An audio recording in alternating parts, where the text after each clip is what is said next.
That's what this fight is all about. We're taking on the failed political establishment and restoring government of, by, and for the people. It's the people. You're the people. I don't care what happened between him and Don McGahn. Here's what I care about. Was Mueller allowed to do his job? And the answer is yes. First of all, I believe in human rights. I don't care if you're documented. I don't care if you're undocumented. Freedom is back in style.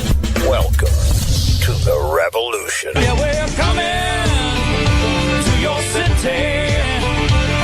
Gonna play our guitars and sing you a country song. Sean Hannity. The new Sean Hannity Show. More behind-the-scenes information on breaking news and more bold, inspired solutions for America. All right, glad you're with us. Write down our toll-free telephone number. It's 800-941-SEAN if you want to be a part of the program. We're back to big issues with the border. We'll hit it at the top of the next hour. Is 31,000 illegal immigrants now in Yuma, Arizona, and another migrant caravan is on its way. But don't worry, there's not a crisis at our southern border at all. What do they say? What's the word? We keep having the same word being used by Democrats and the media. It's a manufactured crisis. That's what it is. You know why? Because they can't even think of their own talking points. So rather than, come up with the media, some bifurcation of some kind, some separation. No, it is an unbroken chain between the alliance between the corrupt media mob and, of course, the Democratic Party and their radical leftist socialist Green New Deal agenda. We've got the tape to prove it. Listen. President Trump must stop holding the American people hostage, must stop manufacturing a crisis. This president just used the backdrop of the Oval Office to manufacture a crisis. Folks, the president has manufactured one heck of a political crisis for himself. Donald Trump is manufacturing a national security crisis. You will hear them say is that this is a manufactured crisis. It's not a national security crisis. The big scam of the whole address was that there's a crisis. There's not a crisis. The notion that we have a crisis there, security crisis, is absolute nonsense. It remains a Seinfeld shutdown, all about nothing. What happens when there is a real crisis?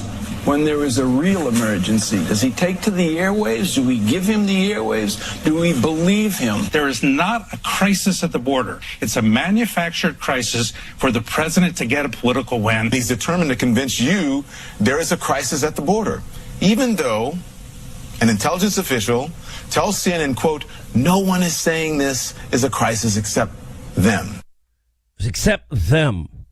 You know what they don't do? When are they ever going to take the time and meet angel moms, dads, or talk to the families of, in that 2-year period? Let's just look at that 2-year period. We often tell you about 4,000 plus homicides, 30,000 plus sexual assaults by illegal immigrant aliens. And let's talk about the 100,000 violent assault victims by illegal immigrant families. It's just nauseating.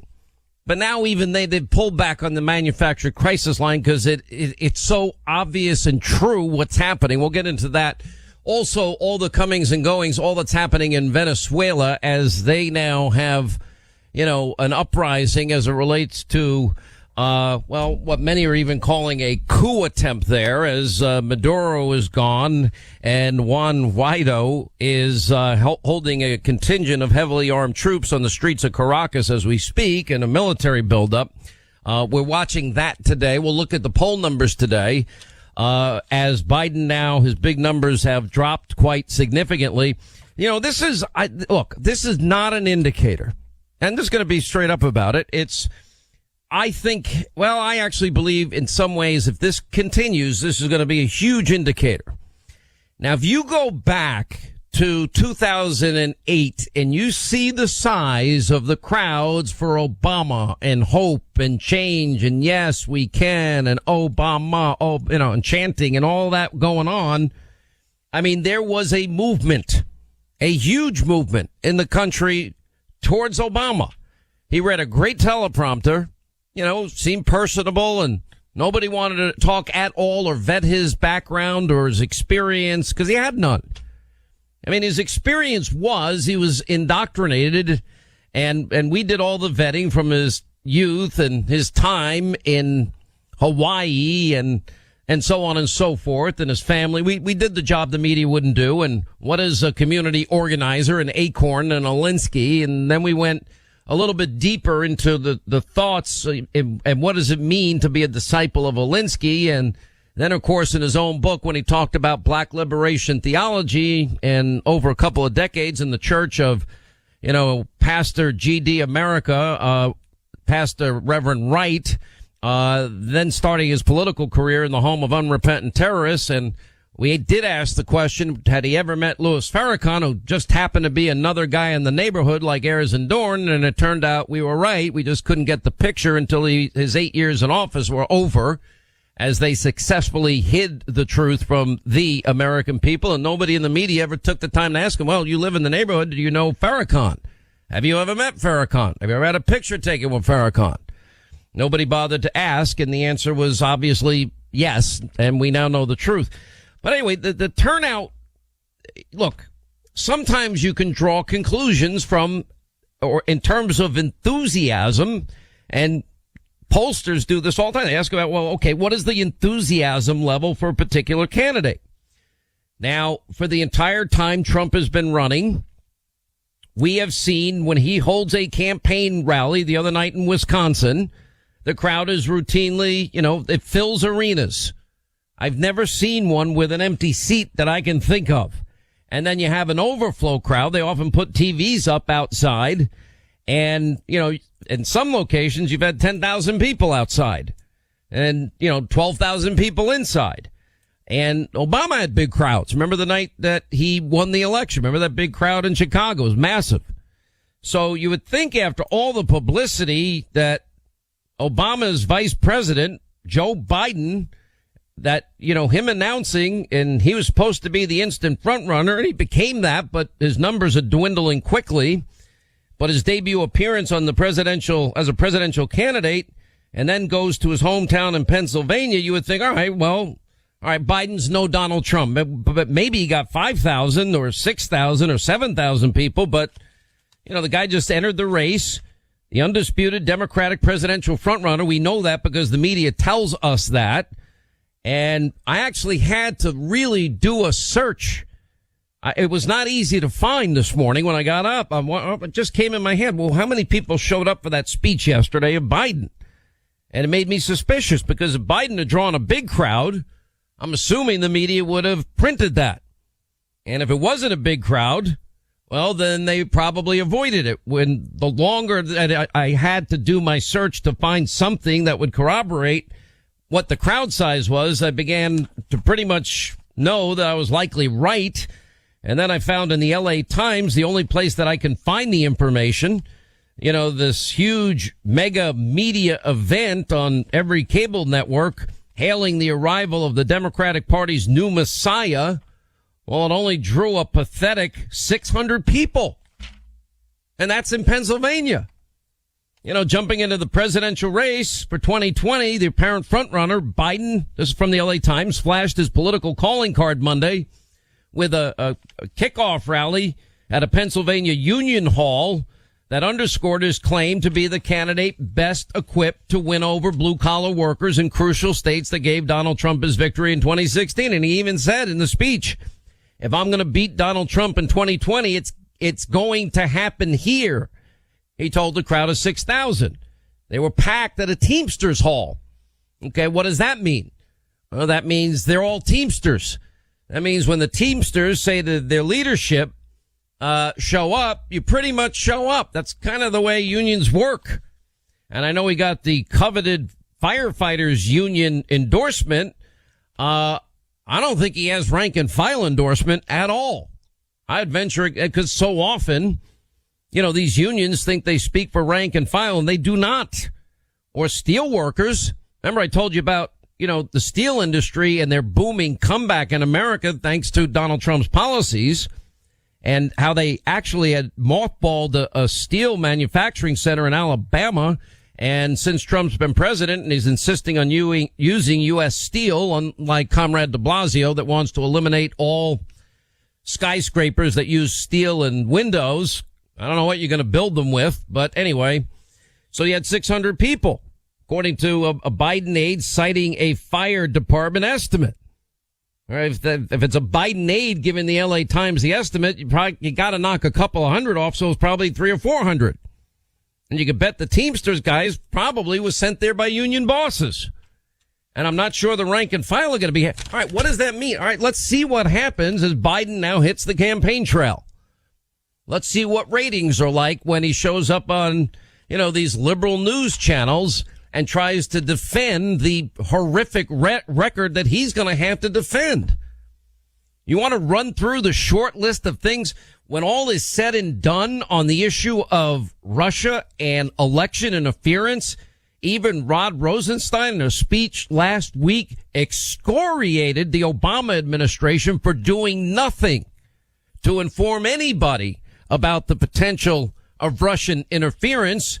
The only one that was saying, hey, these guys want to hack us. They've done it before. They hack all of our allies. And what they like to do is create election chaos, and they're good at it. Well, that was Devin Nunes, the head of the House Intel Committee, and I've shown you that article and read it from 2014. And if we don't ever get a hold of, what's happening and the vulnerability in terms of cybersecurity for the secrets of our state and our country, we have big problems. We supposedly have 250,000 IT workers, that now work for the federal government. How we cannot stop this is unbelievable to me. It's unacceptable to me. You can't allow these countries to do that. I know maybe it goes over people's heads, but Newt Gingrich is talking about China's advancement with 5G and, how this is the first battle of the cyber wars for the, next 100 years, and that we better get involved and we better catch up as quickly as we can.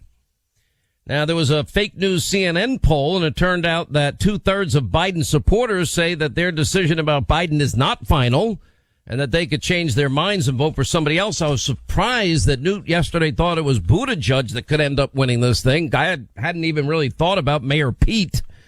I know Biden has his liberal friends in the media like Mika that dismissed the allegations of being creepy.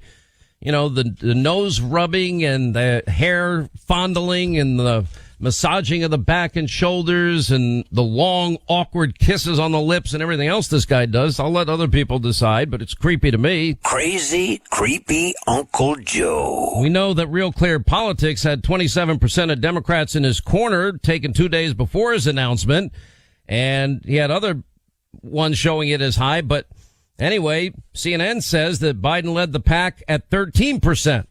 All right, that was a quick decline. And I don't see Kamala Harris anywhere. I mean, some people thought she was going to be the front runner, and she seems to have zero enthusiasm or support for her candidacy. Then you got Beto, Robert Francis, Bozo. We only have 10 years left to address climate change, he said. All right, here we go. He's going full Ocasio-Cortez on this. One of the jokes is that Biden says the Obama administration was not corrupt in any way. Okay, not one single whisper of scandal.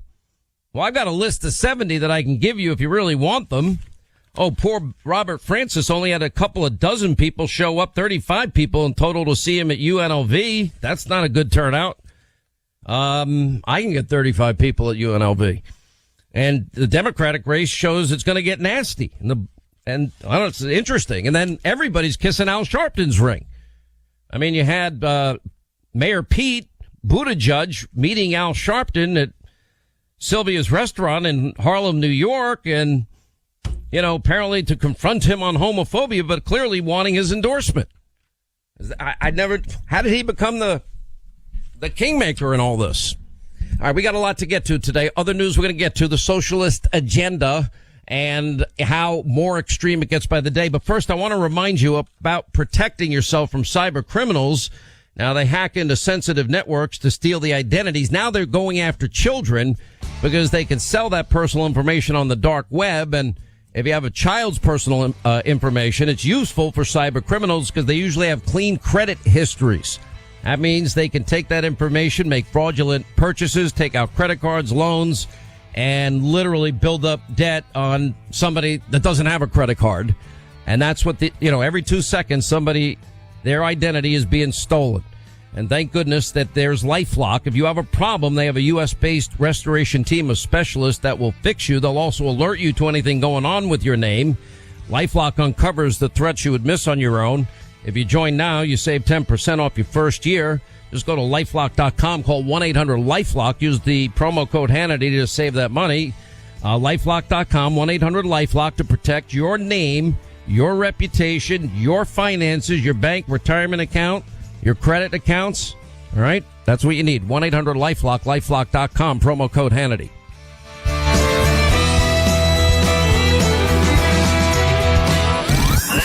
This is the Sean Hannity Show, broadcasting on over 600 great radio stations all around the USA.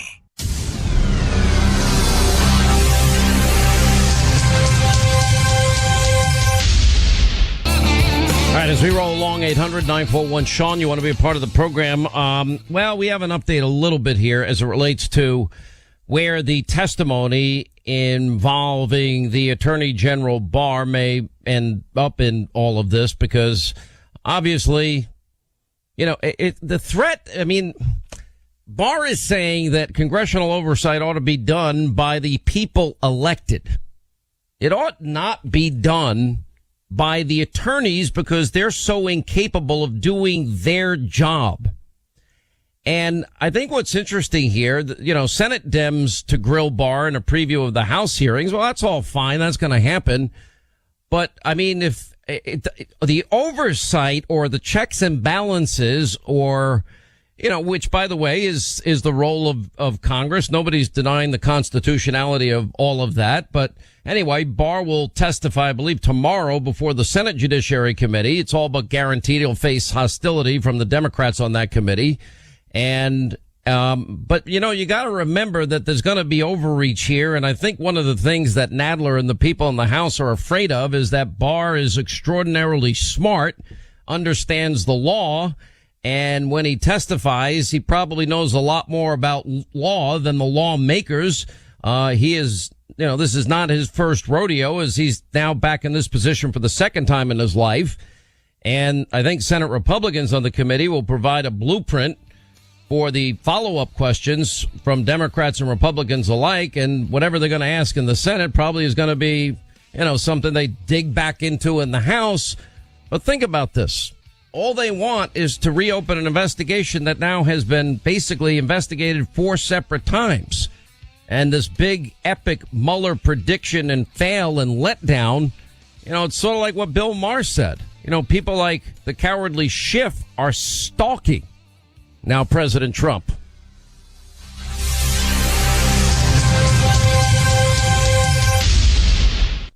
Are you looking for a radio station near you that runs Sean Hannity? Well, you can locate it on our affiliate finder at Hannity.com.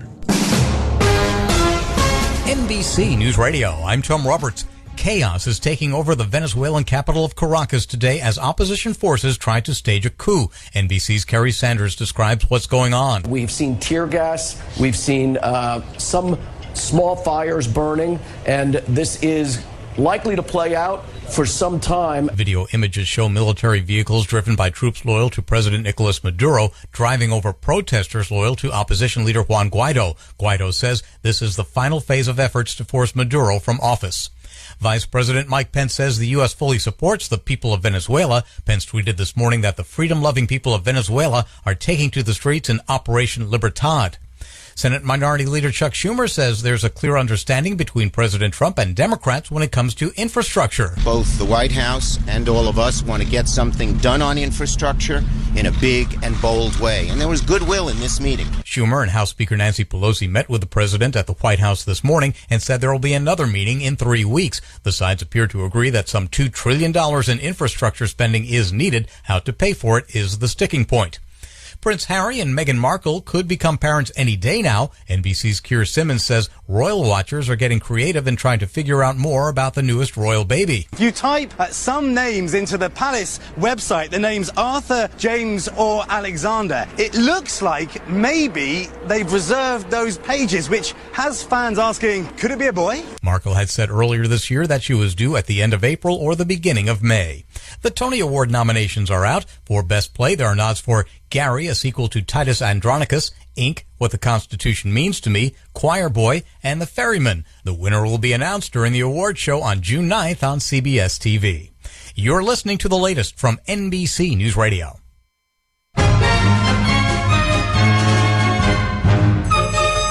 The Tony Award nominations are out. Ain't Too Proud, The Life and Times of the Temptations, Beetlejuice, Hades Town, The Prom. Tony nominee Brandon Victor Dixon revealing the nominees for Best Musical, also actor in a leading role in a musical. Alex Brightman, Beetlejuice,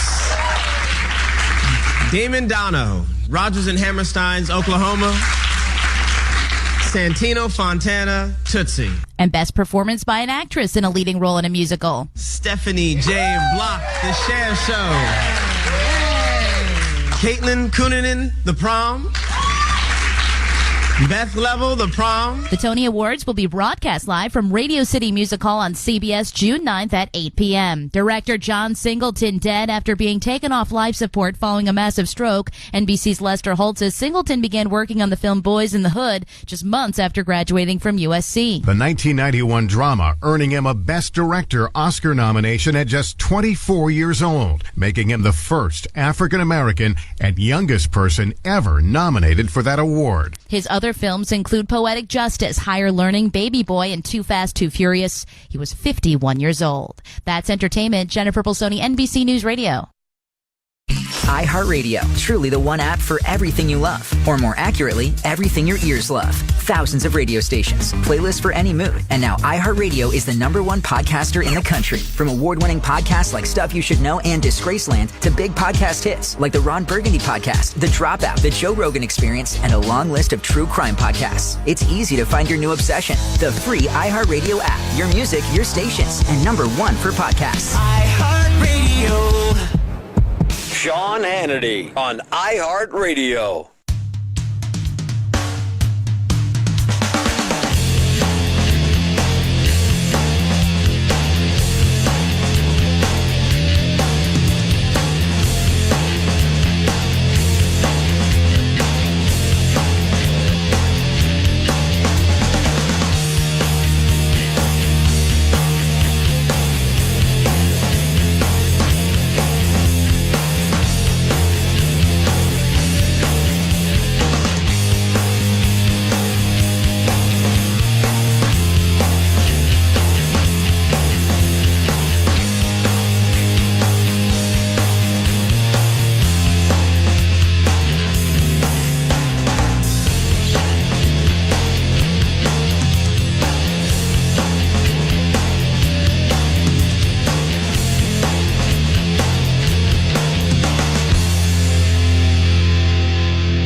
Solid as a rock. Honest. Truthful. This is the Sean Hannity Show.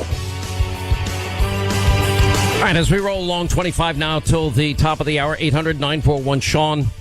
You know, it's just funny that the witch hunt is never going to end.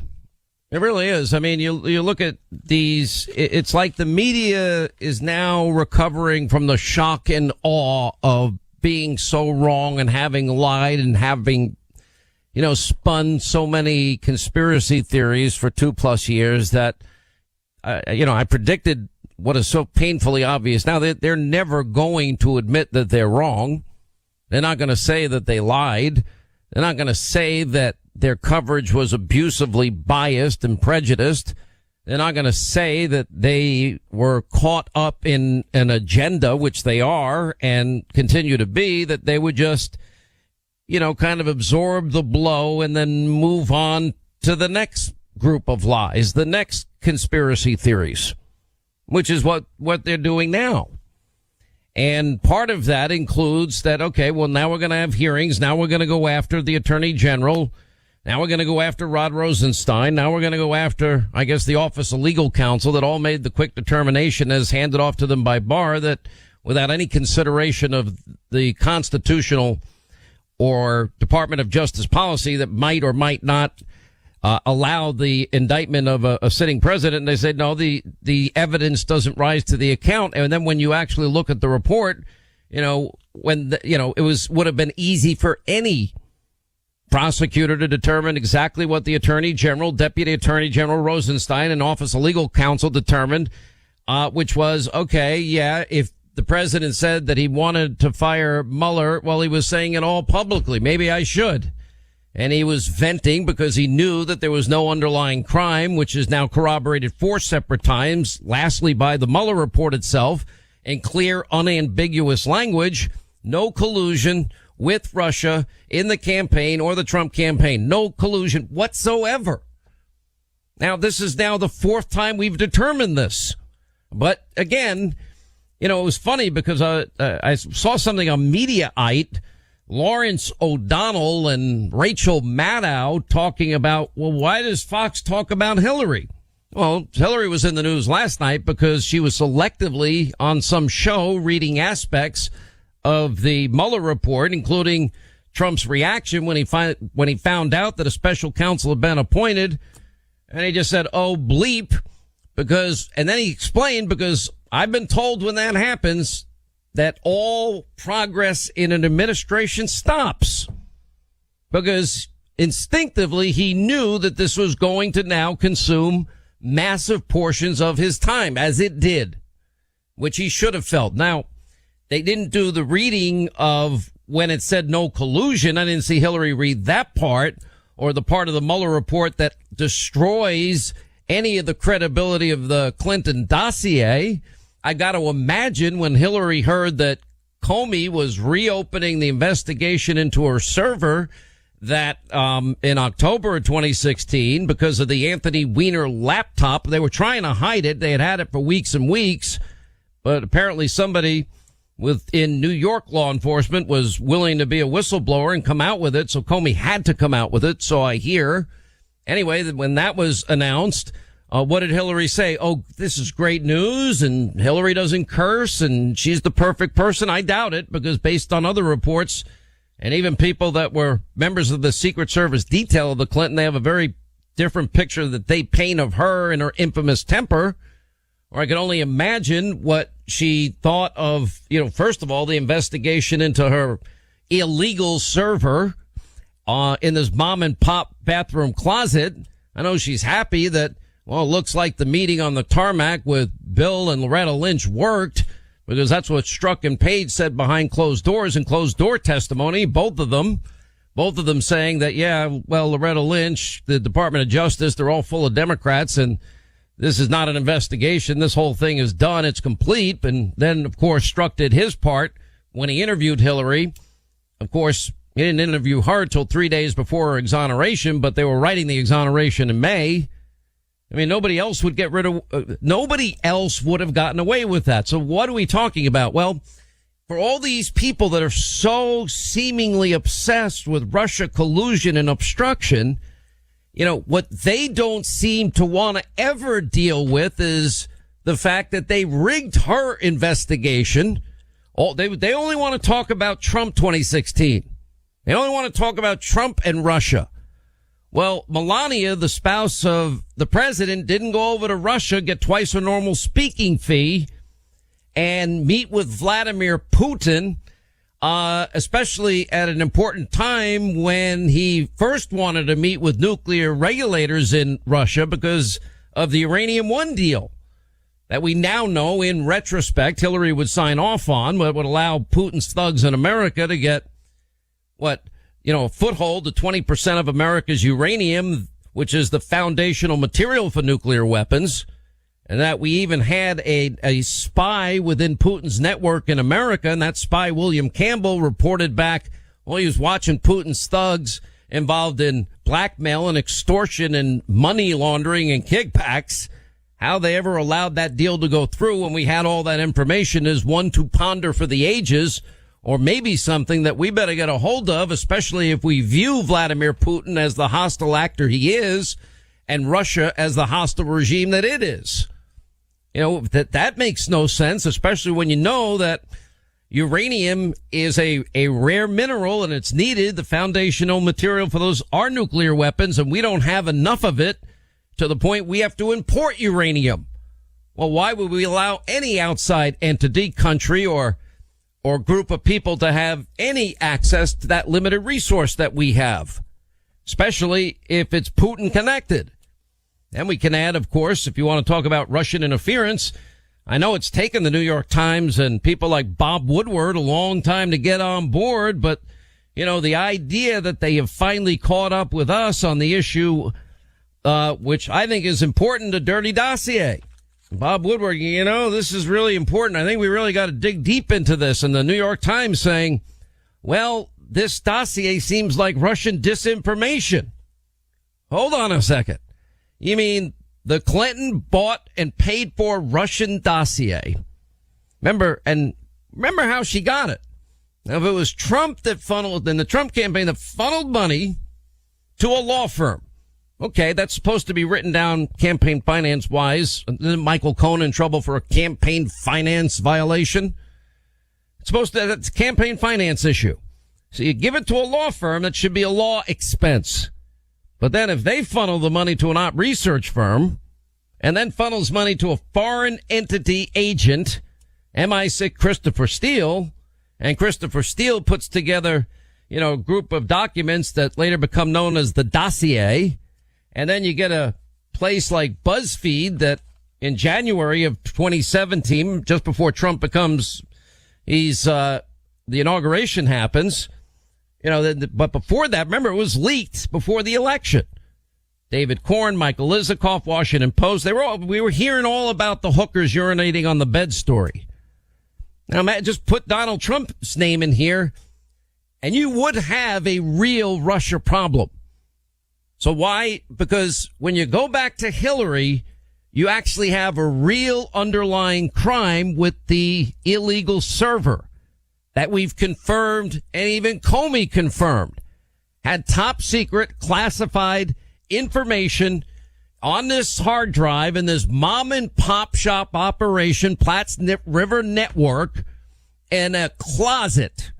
And remember, the original writing of the exoneration, a draft of the exoneration, had the gross negligence phrase in it, which was then taken out and they put in its place extreme carelessness, because gross negligence is the legal standard. Well, I think it's grossly negligent if you have top secret classified information on an unsecure server, which we were told 6 foreign agents or countries had hacked into. Probably Russia, probably China, probably Iran, probably North Korea. And you can pick the rest. It could have been anybody there in between. You know, when Trump said, well, I hope that, you know, Russia, if they're listening, maybe they want to give us the 33,000 deleted emails. Oh, he was asking Russia to interfere. Well, no, he's probably assuming what most intelligence people knew. And we now know from the Freedom of Information Act with Tom Fitton's Judicial Watch that when they tested 40 of those emails and 4 of them had top secret classified information on it, they freaked out at the FBI. They could not believe that it had happened and the danger that it might have posed to sources and methods and brave Americans and even our intel people or people on the ground, if their names are mentioned. And if this is only 40, and in beginning we had 60,000 emails, she turned over 63,000, she turned over 60, got rid of 33,000. Who knows what was in those emails? That's why it mattered. And then you have a crime. It's called the Espionage Act, 18 U.S.C. 793. So that's the crime, the underlying intent behind that. Well, why do we delete the emails and bleach bid and use hammers and remove SIM cards? Was to cover up, to destroy the evidence of that crime, which is so obvious. So the answer to fake news, conspiracy TV, MSNBC is you're a bunch of hypocrites and you're a bunch of phonies and you don't give a rip about the truth, because if you really cared about the hostile regime of Russia and you really cared about the bad actor Putin, and I believe that's all true, then you would care a lot about what happened here, because our national security was put at risk. And then she destroyed the evidence, but you only seem to care about anything Russia related if the name Donald Trump's associated with it, and ignore a truth that is now undeniable, overwhelming, and incontrovertible, which is we have 4 investigations clearing Donald Trump, including the FBI 9-month investigation where Lisa Page behind closed doors says we don't have anything. Before the appointment of Mueller, they were trying to find it. You don't think Mueller was trying his hardest to find this information? They were digging as deep as they possibly could. They wanted it. This team of Trump haters that he put on his team, they wanted it and wanted it badly. Robert Mueller didn't want to write no collusion whatsoever, no evidence of collusion whatsoever. But you have to then ask, this connection with Russia and the Clintons is way too cozy. And now that the New York Times, I guess they've been embarrassed to such a degree, even they have to now look at the dossier. And what is the dossier showing them? The dossier showing them, oh man, wow. Looking at this, and maybe we now see something else here. Oh my gosh, this might be Russian disinformation. You can't make it up. You couldn't write a novel with this many twists and turns and have everybody get it up so wrong so often, spin every lie and conspiracy, because they all wanted it to happen. The Democrats wanted it. The deep state wanted it. The media wanted it. All these people that didn't want Trump, the people that rigged Hillary's investigation and gave her a get out of jail free card that no one else in America could ever obtain. And then for her then to use her bought and paid for Russian disinformation, potentially, according to the New York Times, to then, use it in FISA applications, but you don't tell the FISA judges Hillary's the one that paid for this stuff. You don't tell the FISA judges that it's not verified and not corroborated. You don't tell the FISA judges anything that represents the truth. You put your good faith name and your years as a professional law enforcement person behind your signature to get the FISA application through. As McCabe said, no dossier, no FISA warrant. And you get it before the election, and what you do with it is you get a backdoor through Carter Page right into all things Trump campaign world, and then all Trump world.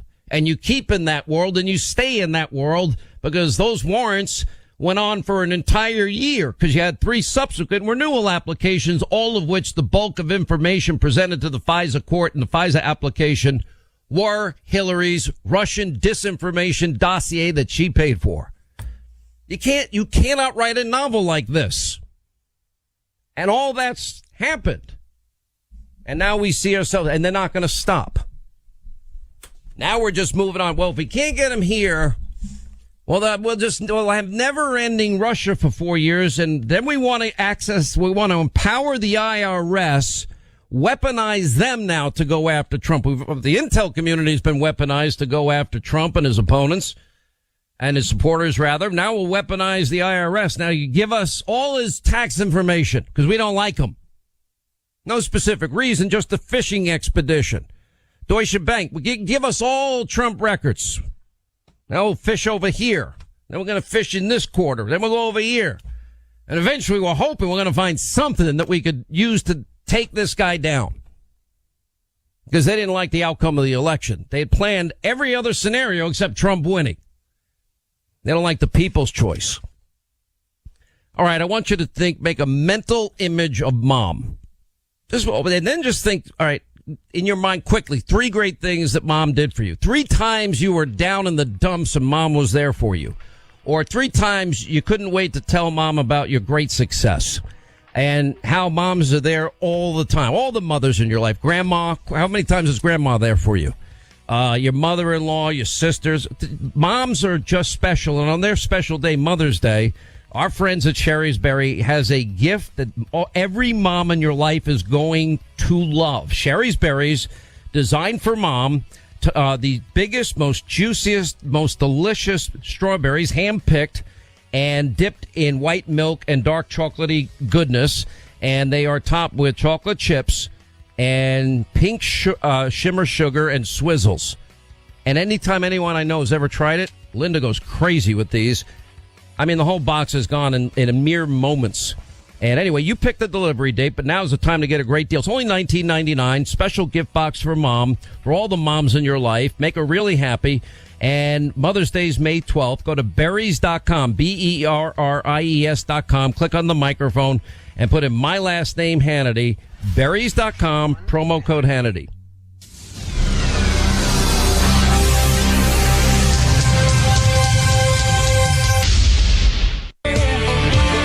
Gonna play our guitars and sing you a country song. We'll all be flying higher than a jetliner. And if you want a little bang in your yin-yang, come along. And that's what this fight is all about. We're taking on the failed political establishment and restoring government of, by, and for the people. It's the people. You're the people. I don't care what happened between him and Don McGahn. Here's what I care about. Was Mueller allowed to do his job? And the answer is yes. First of all, I believe in human rights. I don't care if you're documented. I don't care if you're undocumented. Freedom is back in style. Welcome to the revolution. Yeah, we're coming to your city. Gonna play our guitars and sing you a country song. Sean Hannity. The new Sean Hannity Show. More behind-the-scenes information on breaking news and more bold, inspired solutions for America. I mean, the river's dry right now, so it's easy to get through. Correct. Who is this running right here? This is a family group that's just crossed. A family group is just crossing while we're right here, right now? Yes. We have another group that's coming up over here. Basically, walk till they find an agent and they turn themselves in. So they want to see you right now. Definitely. They want to get apprehended. Like I said, they want to get processed. They want to get processed, given the papers, then they go north, and they have legal papers to be wherever they're going to be at. They're by themselves. It is. She's 10 years of age, tu hermanita? 10 years of age and 8. 10 and 8, and you've been traveling alone for how long? They were traveling. Their mom set them down. She said she was going to go buy something for them to eat and never returned. Donald Trump is manufacturing a national security crisis. You will hear them say is that this is a manufactured crisis. It's not a national security crisis. The big scam of the whole address was that there's a crisis. There's not a crisis. The notion that we have a crisis there, security crisis, is absolute nonsense. It remains a Seinfeld shutdown, all about nothing. What happens when there is a real crisis? When there is a real emergency? Does he take to the airwaves? Do we give him the airwaves? Do we believe him? There is not a crisis at the border. It's a manufactured crisis for the president to get a political win. He's determined to convince you there is a crisis at the border, even though an intelligence official tells CNN, quote, no one is saying this is a crisis except them. Oh, manufactured crisis. You look deeper and deeper every day. We had 31,000 people now in just recent weeks ending up in Yuma, Arizona, in Tucson, Arizona, and nobody knows what to do with them. Here's the headline. 31,000 illegal aliens have flooded Yuma, Arizona in the last 6 months. 6 months alone. Imagine that. If every American city had to absorb that many illegal aliens, it increased their total population by a third. So explain to me how the infrastructure works under that scenario. In other words, you pay for the criminal justice system, the educational system, the healthcare system. We're already paying billions of dollars. In other words, American taxpayers. Oh, do we expect that they're going to immediately start paying taxes, get jobs, contribute to society? And of the 31,000, what percentage, let's say it's 1%, happen to have bad intentions or a criminal element that will add to the homicide numbers that we have talked about at length, the sexual assault numbers we've talked about at length, and the violent assaults that we've discussed at length? What about the victims? What about the angel moms and dads, the permanent separation? Anyway, hour 2, Sean Hannity Show, 800-941-SEAN if you want to be a part of this extravaganza. Here to react to what is now yet another growing crisis at the border. That was Fox News' Maria Bartiromo, and conducting a special episode of Sunday Morning Features about the problem that's going on at the border, and her talking with Border Patrol officers. Mark Morgan is the former chief of Border Patrol under the Obama administration, retired assistant director of the FBI.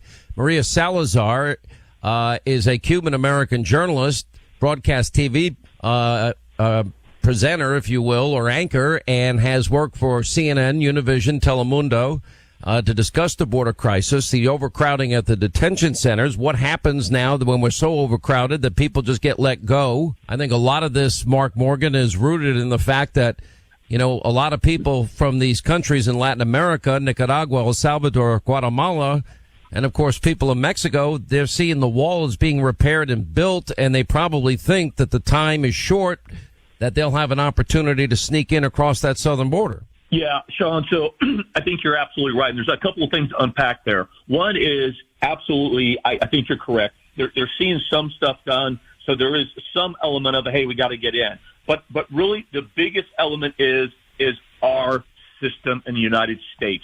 Make no mistake, the American people need to understand the reason why they're coming is because we're telling them to come. Our laws provide an open border for these individuals. They're being educated more and more each and every day. You're seeing more countries now make themselves come towards the Northern Triangle countries to make their way up, because everybody knows you come here, you grab a kid, you're in free. The United States, open borders, never to be heard from again.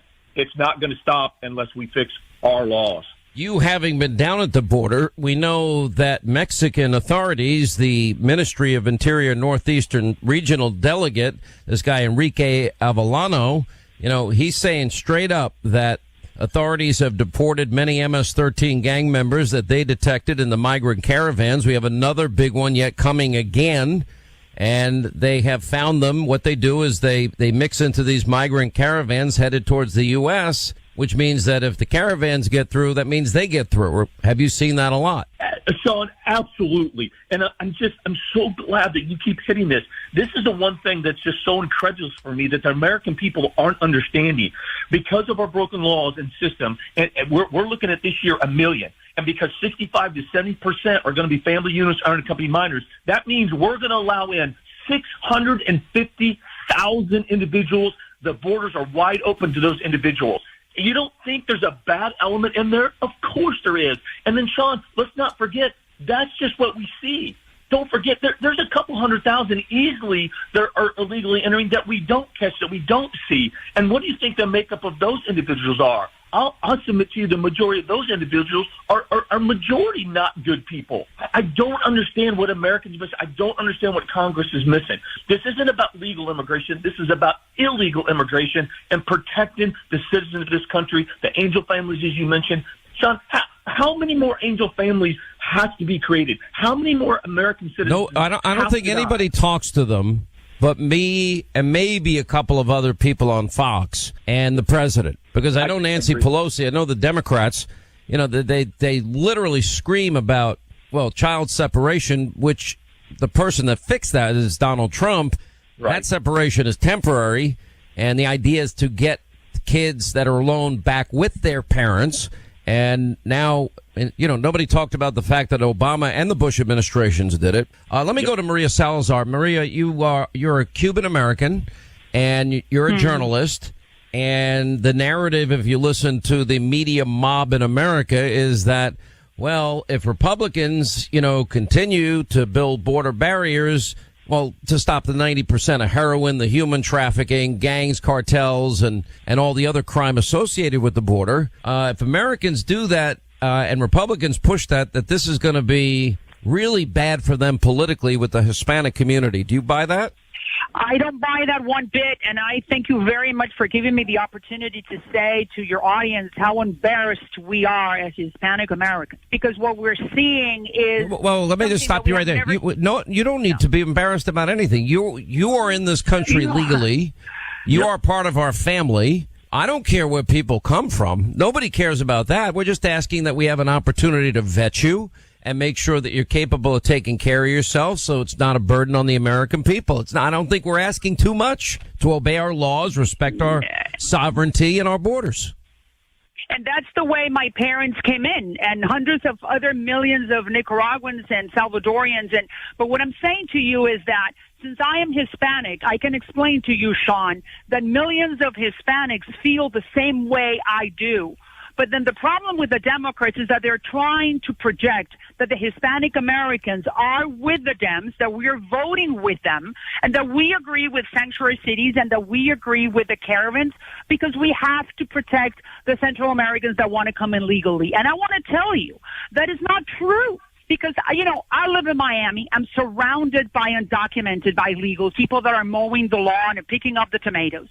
And I always stop, and in Spanish, I ask them, I want you to tell me, I'm going to go to Fox News, and I'm going to talk to Sean Hannity and the people at Fox, and I want you to tell me, Mr.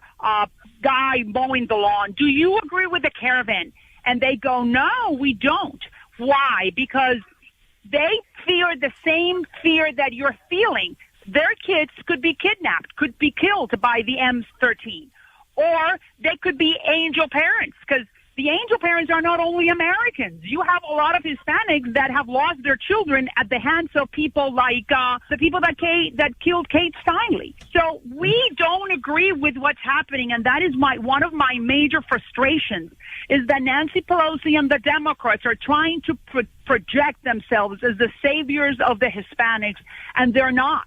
They have played political football with us, and right now they're playing it again, because they are not allowing President Trump and his administration to reach an agreement on immigration. Maria, do you believe that the Democrats are looking at the long ball game here, and for them, they think the majority of people that might be coming to America will be in need of governmental assistance and therefore be more inclined to go with Democrats and their promises that everything's going to be free in America? Absolutely, do you think that's what they're thinking? That's their bet. And that's why I feel so frustrated, because I want my people to understand and to read the game that they are trying to sell to us. Because, but at the same time, the Republicans need to understand that they have to smell the votes, and they have to approach us in a more friendly manner and saying, you Hispanics in the United States, you belong to the Republican Party because we share the same values that are entrenched in the Republican Party. Self-reliance, paying taxes, God-fearing, law-abiding. Leave me alone. I don't want to have anything to do with the government. I want to raise my family, and I want to go to church. Those are the values of those people that are trying to come in. That obviously they cannot come in this way. But the people that are in here. Yeah. Mark, having been the former chief of Border Patrol under Obama, now, when he was president, again, they supported building a wall. They supported funding the wall. They supported DACA. They supported Dreamers, all of which the president offered as part of a deal when the government was shut down. My question to you is, having served in that position under that president, and you're advocating pretty much the same principles that you did then, but from what I understand is you're taking a lot of heat when you talk to people like me, and somehow you're being attacked. Is that true? Yeah, and so, but that's okay. I mean, when I decided to break my silence, I knew that was going to happen. And first of all, Maria, I just got to say, Sean, Maria, amen to what you just said. We need to hear more of you. We need to hear that perspective. That hypocrisy on the other side is just so overwhelming. All right, got to take a quick break. We have the issue involving Venezuela, the uprising against Maduro, and we'll tell you all about that on the other side with Maria Salazar, Mark Morgan. Don't forget Hannity tonight, 9 Eastern on the Fox News Channel. Also, Congressman Chip Roy will check in with us on our pollsters. All right, now that creepy, crazy Uncle Joe is in, what do the numbers look like? We'll check in with John and Jim McLaughlin. One of them will be late. I won't tell you which one. That's in our news roundup hour as we continue.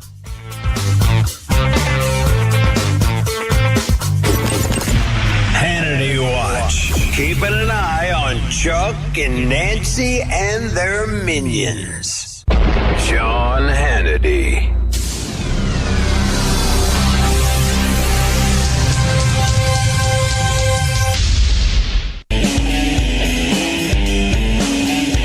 As we continue, Mark Morgan is the former chief of Border Patrol under the Obama administration. Maria Salazar, you can find information on her at mariasalazar.com. I always talk about the 98, 99% of people that, well, they're not respecting our laws, our sovereignty, and our borders. But I do understand when you come from, and I've been down to the border 14 times at this point, and I have met many of the people that are trying to cross in, and what they're seeing. I remember specifically being on the border of San Diego, and, you know, on one side of that border is what looked like, you know, a garbage dump with wheels and garbage and all. I'm looking at that side of the border. You could see right through, and you see kids playing, you know, in something we would never want our kids to play in. On the other side of the border, $500,000, $250,000, $1 million homes. And if I'm on that side in a shack, and that's exactly what most people at that section were living in, and I'm looking over at this section, I'm saying I want to be in that section. I understand the desire to make a better life for themselves and their family, and we don't have a problem with people coming in legally. Sean, but if you can't check them out in the day and age of radicalism and these gangs and cartels, we need to be able to vet every person. Sean, that's it. That's exactly it. So I for the FBI, I lived and worked in El Paso, and every day on 10, I got to see exactly what you described on either side. So there's no issue with understanding somebody wants a better economic life. We get that. We support that. This is about legal versus legal. This is about making sure we're vetting every single person that's coming into this country for the safety and security of our citizens. So what we have now, Sean, that I've been trying to tell people, this is actually the worst crisis along the southwest border we've ever seen. Right now, the borders are completely open. We have kids, we have adults and cartels that are supporting renting of kids. So that illegal adults can come into this country. Right now, our system is so overwhelmed. They're coming with fake documents, no documents at all. But because of our laws, we can't vet them. The American people need to understand. You grab the kids, you come here. All right. We can't vet you. Hey, we're losing 300 kids a week to heroin. 90% of it crosses that border. Add fentanyl to that, and it's an unmitigated disaster for small towns and big cities in this country. All right, stay right there. Maria Salazar, Mark Morgan with us. Want to remind you, of course, the one person in your life that's always there for you, good times and bad, pick you up when you're down, celebrate your success. That's always Mom. And Mother's Day now is, a little over a week away. Don't wait to the last minute. You know what? Think of all the good things that your mom has done for you in your life. Think of what grandma has done for you in your life, even your mother-in-law, maybe your sisters, maybe your own wife and raising your kids. Well, you want to make sure they know they're loved on their special day. And our friends at 1-800-Flowers.com are ready to help. And you can beat the Mother's Day rush right now. You get 30 assorted tulips for just $30 from 1-800-Flowers.com. Now you're talking about the biggest, the brightest, the most beautiful mix of orange, yellow, pink blooms. These assorted tulips are guaranteed to make any mom smile. Now, these assorted tulips are the perfect way to surprise all the moms in your life. And take care of everybody. Try not to forget anybody. And they are picked from 1-800-Flowers from Premier Farms, shipped overnight, ensuring maximum freshness. 30 assorted tulips. They're stunning and beautiful. I think it's one of my favorite bouquets by far. An amazing offer, 30 for 30. And to order this now, just go to 1-800-Flowers.com, click on the radio icon, enter the radio code Hannity. That's 1-800-Flowers.com, radio code Hannity. And don't forget, this offer expires tomorrow. All right, so you got to do it now. 1-800-Flowers.com, radio code Hannity, and do it because you love the moms in your life, and they're going to appreciate your thoughtfulness, your kindness, and your love.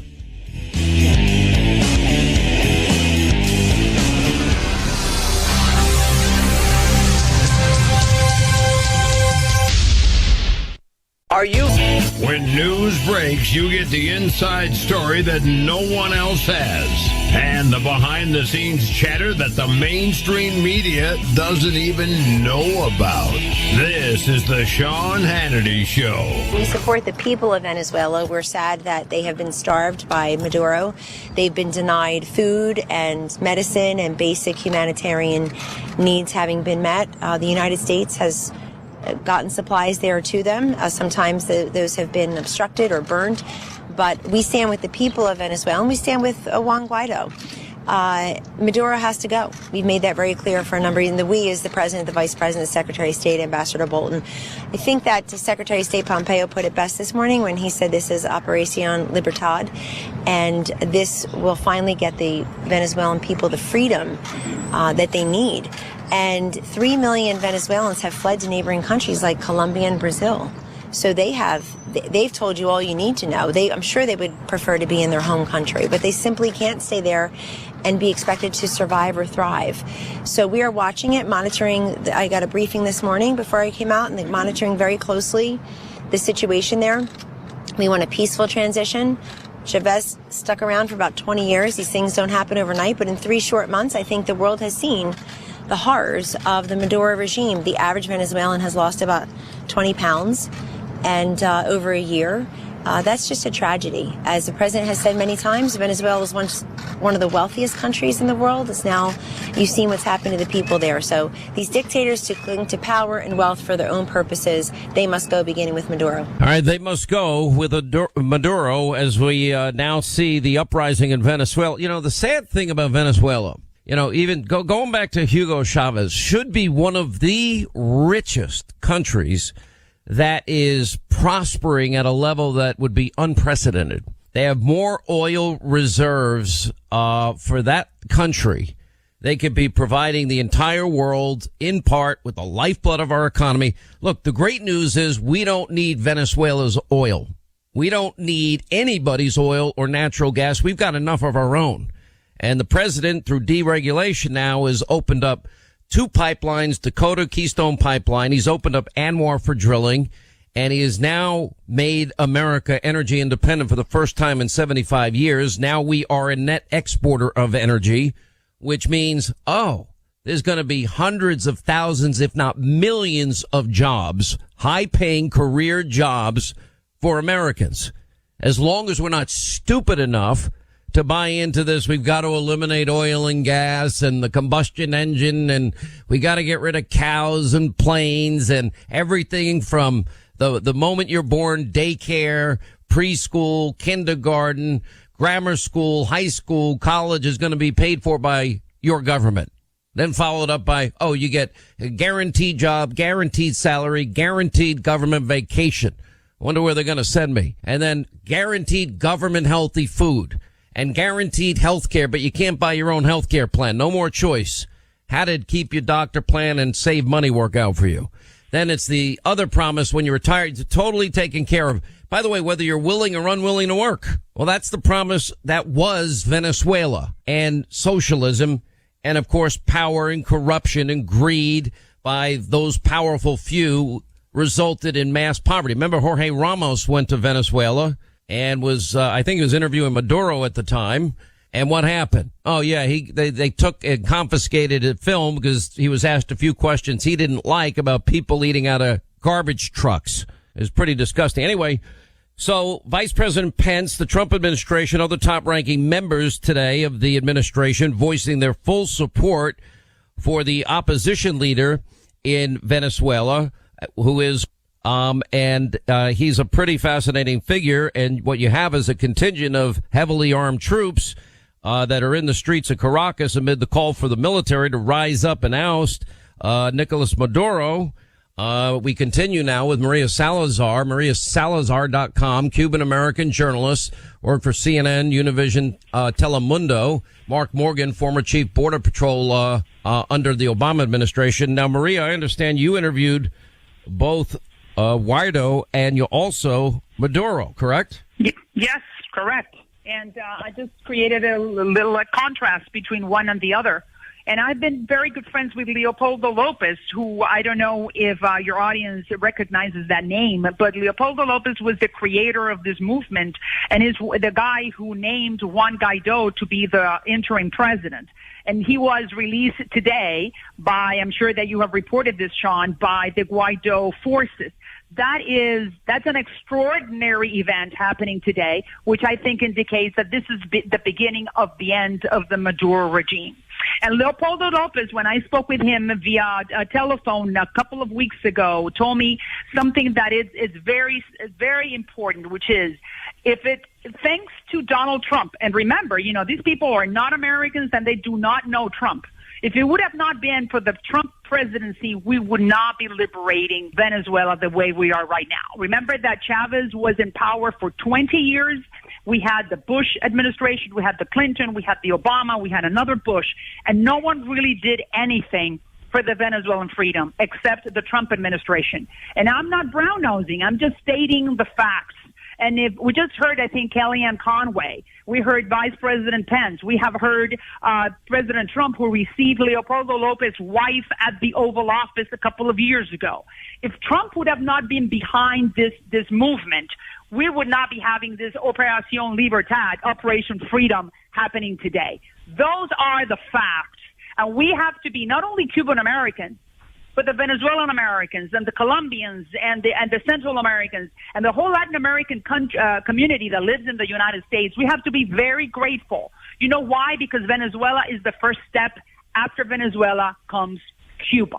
And then the whole hemisphere is free. Do you think that happens in Cuba? I mean, I met this guy a long time ago, and I'll ask Mark about this too and get his perspective, but when I was in Huntsville, Alabama, I lived in a little town called Athens. It was next to Huntsville, kind of midway between Huntsville and Decatur, Alabama. But there was a guy that was from Cuba, and during the Cuban Revolution, when Castro came to power, he came from a fairly wealthy family, and they owned a lot of property. And he told me hours and hours of stories about how he and other families were part of the resistance, and many people were killed and their lands confiscated. I mean, Castro was a murdering thug that stole and confiscated everybody's property, and how he barely escaped with his life. I mean, life is pretty miserable when people will insert themselves in, rickety, broken down, dilapidated boats and shark-infested waters, or throw themselves on an inner tube in the hope that they can make it to the United States and get one foot on dry land so that they can be in safety and security. That's all reality. You've got to be pretty desperate to take that perilous journey. And Mark, they do it all the time because of to them it's worth the risk, because living there is just a living hell, and the poverty and the lack of bare necessities, frankly, forces them to take an extreme measure. That's absolutely right, and you can't blame them. And as I was listening to Maria, I wish you could see my face, because she's doing something that mainstream media doesn't do at all, and that's talk about the facts. Right? Just look at the facts that she just laid out with respect to this issue, what the current administration is doing, and it's absolutely right. But what do? There's that old saying, right? I'm sure we've all heard, don't let facts get in the way of a good emotional argument. And as you guys described it, that's exactly what's going on. We need to stand behind this administration on this. Yeah, well, I think. All right, so where is this headed, Maria? You've been down there, and we're going to move on after this. But I mean, it's what I think is important here is that people understand that how this ends up is going to be important. Why do you think Guaido is a better candidate, is a better person to lead? We already know about Maduro. Why is he better? Well, he is better because he represents freedom. He has announced and he has said that he will hold elections as soon as all the political parties can regroup, and he can call for fair and transparent and elections that will be observed by international observers. Not only that, is that the United States was able to, the Trump administration and I don't work for Trump. I'm just telling you, like your guest was saying, I'm stating the facts. Trump was able to create a coalition that unfortunately during the Cuban Revolution John Kennedy was not able to put together, because because we know who the Kennedys are, and I'm Cuban American, so I know the story that you were just saying very vividly, because that's the story of my family, of my mom, my dad, and my grandparents. We lost everything, and thank God that I was able to be born in this country, so I'm first generation. So I know what the Cubans went through. And the Venezuelans were able to escape that because of the Trump administration. Why? Because when the Europeans, the Italians, the French, the Germans, the Canadians, the Mexicans, and the Brazilians, and the Colombians saw that Trump was really serious to get Maduro out of power, they joined the bandwagon. It was Trump, the one who led the way to say to the rest of the hemisphere, this is my plan. I want to liberate Venezuela, then Cuba, then Nicaragua, because those are the three communist spots in this hemisphere. But if it would have not been for Trump, it would not be happening today, because the Colombians and the Brazilians would have been scared to go against Maduro. And then the Canadians would have continued doing business. And the Europeans even more. So that's why Joe is going to win, because he has the United States. Secretary Mnuchin just said a couple of days ago that there is $10 billion behind this plan to revive the Venezuelan economy. So that's the reason why he's going to win, because we're behind him. All right. Thank you both. Maria, congratulations to you and all your success. And the fact that you have that kind of access is pretty amazing. Also, Mark Morgan, thank you for your outspoken voice. We really appreciate it. 800-941-SEAN, toll-free telephone number if you want to be a part of the program. We'll have more on all of this happening tonight on Hannity on the Fox News Channel.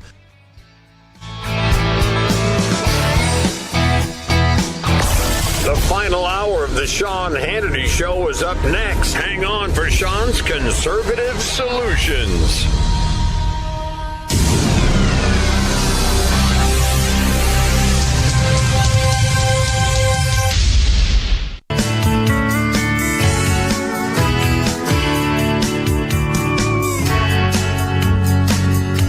All right, as we continue, we check in with Chip Roy, congressman in Texas's 21st District, member of the House Budget Committee, Oversight and Reform Committee. And anyway, there's been a lot of attacks against the president and his family. And Congressman, welcome to the program. Glad you're with us. Sean, how are you doing? I hope you had a blessed Easter. I did. Great being back in Texas during the work period, and great being with the family to get a perspective that's different than what you just rattled off, what the American people actually care about versus what Democrats want to force the country to go down and waste time doing. So I appreciate all you do in highlighting that. Let's talk first about one thing that is flagrantly missing in all of this is I don't see any Democratic agenda. What are the Democrats for? What are they going to do to make our lives better? Because we went from the horrible Obama economy to record low unemployment and job growth and economic growth. We haven't seen this in well over a decade. Everything you just said, Sean, is what I heard from the people of Texas and Central Texas that I'm proud to represent when we talked about what matters to them, that they're proud that the president is doing what he said he would do. And that's what they were saying about me. They said, I'm glad we worked hard to get you elected, and you're going up there and you're fighting against this ridiculous Democrat stonewalling, fishing expedition, and whatever agenda they do have is contrary to the values of Texas, the Green New Deal that would crush jobs, be crippling to our economy, all tilting at windmills that won't actually do anything to clean the environment when we've got good, clean, burning natural gas that's helping the world as we speak. Talking about Medicare for all and $32 trillion or $40 trillion to cripple our healthcare system. They're talking about what the president is doing. You rattled off the list. Trying to work to secure our border, even though Democrats won't work with him. Getting rid of this stupid Clean Power Plan and this so-called Paris Agreement that would have crippled our economy. Getting good judges. Making sure that we've got a Supreme Court that's closer to the rule of law. All of those things are the things that people care about. They don't want to see Congress wasting time going down the road that Nadler wants to go down, where he's trying to witch hunt the president and now the attorney general, who's been on the job for a few months and is really doing a great job getting this all wrapped up, working with Mueller to get the report out, and now they're going to say, well, you got to come before and have subpoenas with staff attorneys. The Judiciary Committee in the House is filled with lawyers. The Article 1 Congress can sit down with the Article 2 Attorney General and have a conversation and interview the Attorney General, which he's willing to do. They don't want to do that because they want to show, they want to witch hunt. They don't care about the American people. They don't care about 3,000, 4,000 people coming across our border every day They don't care about the fact healthcare costs are doubling and tripling because they want control. They want command and control from Washington, D.C., and we're standing in the way of it, and it's making them mad. And the president is standing in the way of it, and it's making them mad, and that's what I hear when I go back to Texas. All right, Congressman Chip Roy, thank you for being with us. We appreciate your time and wish you the best. Thank you, sir. Appreciate it very much. All right, sir. Thank you. Hope to see you again. 800-941-SEAN is our toll-free telephone number. You want to be a part of the program. All right, with Biden in, what are the polls like? We'll check in with Jim McLaughlin at the top of the hour. Then we'll get to your calls, 800-941-SEAN. An amazing Hannity tonight, 9 Eastern, with a massive breaking story. Yep, we're on top of it, by John Solomon. We'll tell you more about it later. Listen, want to remind you, all right, you have to mail something private. Something that gives personal information like tax documents that have your social security number on it, other financial information. Would you use a postcard that everybody can read to mail that?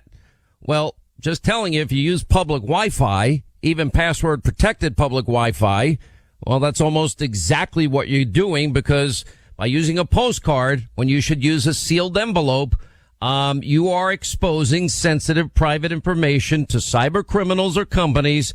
And that means, well, in the case of criminals, they can destroy your good name. They can take out credit cards and loans in your name. They could rob your bank and retirement accounts blind. Now, that's why you need Norton Secure VPN. It's a virtual private network. It encrypts all of your connections, even on public Wi-Fi, so that the information you send and receive is safe from cyber criminals who want to steal your private information, or companies that want to track your browsing activities, etc. All this, what do you think it costs per month with an annual subscription? What do you think? $3.33. That's it. Now just go to norton.com/VPN. Protect everything you send and receive. Norton.com/VPN. $3.33 a month with your annual subscription. You won't regret it. Norton.com/VPN.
American way. Of course, the next best thing to a seat in the stands is a seat in front of a 19-inch RCA Victor television. One more day to Labor Day weekend, the traditional occasion for tasty outdoor barbecues or picnics.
all the enemies who are between me and...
This